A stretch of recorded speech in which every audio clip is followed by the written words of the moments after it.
रहीम जी द्वारा लिखित दोहे का अर्थ पढ़ेंगे। दोहे में रहीम दास जी ने बहुत सारी बातें कही हैं। विशेष तौर पे उनके जीवन में जो मुख्य चीज़ें थी वो है श्रृंगार, प्रेम, भाव, भक्ति और सबसे बड़ी चीज़ उनको लगती थी श्रृंगार, नीति और भक्ति। कैसी नीति, कैसी भक्ति, आज अर्थ सुनते हैं। पहला, रहीमन धागा प्रेम का, मत तोड़ो चटकाए, टूटे पे फिर ना जुड़े, जुड़े गांठ पड़ जाए। रहीम दास जी अपने जीवन में जो वास्तविक जीवन मानव जीवन का होता है उसका वर्णन करने के लिए अपने दोहे में ऐसे ऐसे शब्द कहे हैं।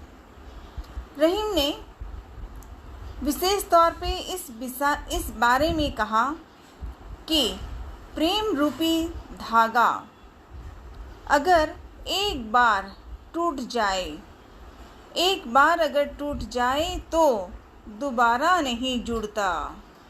जैसे रस्सी का धागा अगर खींचते वक्त टूट जाता है तो फिर उसमें टूटने के बाद अंतर होता है। खींचकर जोड़ा जा सकता है, बांधा जा सकता है, पर जो जिस रूप में था वो फिर काम नहीं आता। वो एक बार टूट जाए तो फिर उसको सही रूप में नहीं अपना सकते। अगर इसे ज़बरदस्ती जोड़ भी दिया जाता है तो पहले की तरह सामान्य नहीं कर सकते।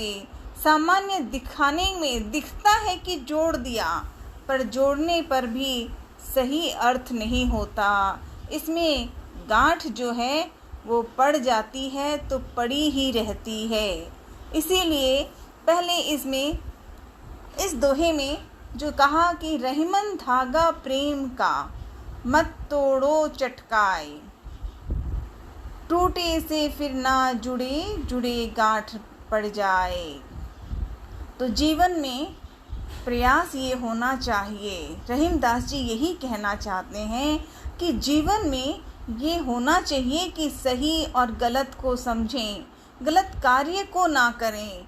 अगर गलती कर लेते हैं, अनजाने में ना हो, जानबूझ के ना हो, कोई भी कारण हो, नाम बहुत सारे हैं, लेकिन उसी से जीवन में बदलाव आ जाता है। तो टूटे से फिर ना जुड़े, टूटना मतलब गलतियां ना होना। अब वो गलती क्या टूट रहा है, सामान टूटना वाला बात नहीं है। बात ये है कि कोई भी चीज़ दो कार्य में, अलग कार्य में, अपनेपन में, प्रेम में हमें रिश्ते को जोड़ के रखना है, प्रेम पूर्वक, दिखावटी ना हो। तो ये है पहला। अगले दोहे में देखते हैं, सारे दोहे का अर्थ बोलते हैं। कहते हैं रहीम दास जी कि अपने दुख को मन के भीतर ही रखना चाहिए। अपने दुख को बढ़कर, चिल्लाकर, रोकर, उदास से किसी को कुछ कहना नहीं चाहिए, क्योंकि उस दुख को कोई बांटता नहीं है, बल्कि लोग उसका मजाक भी उड़ाते हैं, हंसी भी उड़ाते हैं। कई बार सामने तो किसी के दुख की बात को कहने पर सामने खड़े होके उसके बारे में कह देते हैं, दिखाने के लिए कि ओहो वैसा ऐसा, लेकिन वास्तव में लोग जल्दी से, सारे जीवन में ऐसे लोग सभी नहीं होते जो दुख को कोई बांटते हैं। बांटते ही नहीं, उल्टा मजाक उड़ाते हैं, हंसी करते हैं। तो इसीलिए कहा गया है कि बल्कि लोग उसका मजाक ना डांटे, ना बुलाए, ना उड़ाए, इसके लिए अपने दुख को सहन करना है। सहन करके स्वयं अपनी इच्छा से, ईश्वर के नाम से, भक्ति से, ईश्वर माता पिता को, उनके साथ अपने दुख को, सुख को बांटना चाहिए। तभी तो कहा है कि अगर सही करना है मन ही राखो गोय। गोय मतलब शांत, मौन, बोलना नहीं है। तो आज ये अगले दोहे में एक और बहुत अच्छी बात कही, एके साधे सब सधे। एके साधे सब सधे। क्या कहा रहीमदास जी ने? रहीमदास जी ने कहा, अगर हम एक एक कर कार्यों को पूरा करने का प्रयास करें तो हमारे सारे कार्य पूरे हो जाते हैं। कब होते हैं? जब हम एक एक कर कार्यों को, कैसे कार्य जो जरूरी हैं, जो आवश्यक है, जो उचित है, उचित को पहले साथ रखना है। उचित कार्य ही हमें कोई परिणाम या कष्ट या दुख कार्य ही बताते हैं। तो कार्यों को सोच विचार करके ही आगे करना है। एके साधे सब सधे, बिल्कुल विचार से एक साधा, एक काम सोच लिया तो एक बार में एक ही काम करें। एक साथ में बहुत सारा काम नहीं कर सकते। साधारण के रूप में अगर हम लोग अपनी भाषा कहें तो जीवन में हमारे सारे कार्य पूरे हो जाते हैं अगर हम एक ही काम पर ध्यान रखते हैं, तैयार करते हैं कि मैं अभी काम कर रहा हूँ तो वही काम करूँ, बाद में दूसरा सोचेंगे। और एक साथ 10 काम सोच लेते हैं, 10 काम को दरवाजे पे खड़ा कर लेते हैं, ये करना ये करना ये करना, तो अंत क्या आता है? एक भी काम सही नहीं होता। साधारण सरल भाषा में अगर हम लोग ये देखें तो खाना बनाना है, पढ़ाई करना है, घर सफाई करनी है, दोस्तों से बातें करनी है, मोबाइल को भी तो चलाना पड़ता है। और आजकल तो सारे काम कम, मोबाइल ज़्यादा। तो एक साथ कैसे होगा?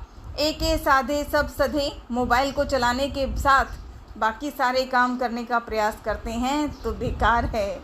वही इसमें कहा है कि जीवन के लिए ये प्रयास होना चाहिए। बिल्कुल वैसे ही जैसे सिर्फ जड़ को सींचने के बजाय सींचने से ही पूरा वृक्ष हरा भरा, सुंदर, हरियाली सा भरा, फूल पत्तों से लदा, एकदम गहराई से सुंदरता जहाँ छा जाती है वही जीवन सफल होता है। अगले में चित्रकूट में रमी रहे, इसमें भी एक नए अर्थ की बात है। रहीमदास जी कहते हैं कि चित्रकूट में अयोध्या के राजा राम आकर रहे थे। राम कौन थे? दशरथ के पुत्र। राजा दशरथ के पुत्र थे राम, प्यारा बेटा था। और अयोध्या की नगरी में तो सबसे बड़ा धर्म का ज्ञान था। तो यहाँ पर चित्रकूट में अयोध्या के राजा राम आकर रहे थे जब उन्हें 14 वर्षों के वनवास प्राप्त हुआ। कैसा वनवास? राजा दशरथ की जो पत्नी थी केकई ने राम को ये दिया था ना कि तुम वन में जाओ, जंगल में जाओ, और कितने दिन? 14 वर्षों के लिए 14 ईयर्स वनवास भेज दिया था। इस स्थान की याद दुख में भी आती है। जिस पर भी विपत्ति आती है वह शांति पाने के लिए इसी प्रदेश में खींचते हैं, उसी जगह में खिंचा कर एक नया मार्ग बना लेता है। कब? जब हम किसी के दुख को भी सुनते हैं। चित्रकूट के राजा दशरथ के पुत्र राम के साथ कितना अन्याय हुआ। 14 वर्षों तक वनवास रहा, केकई ने भेज दिया, वहाँ रहा। तो मनुष्य में हमें भी अपने जीवन में इसकी शिक्षा यही बात है कि जहाँ पर जहाँ पर विपदा पड़त है, जहाँ पर विपदा पड़त है, सो आवत एहि देसा। कहाँ आता है? जहाँ दुख हो गया है, दुखों का जीवन। कहने का मतलब कि जीवन में शिक्षा की जो बातें हैं, शिक्षा की जो कथाएं हैं, वे हमें जीवन के सुख और दुख दोनों का भाव सुधार दे देती हैं, समझा देती हैं और इतना बता देती हैं कि क्या करना है।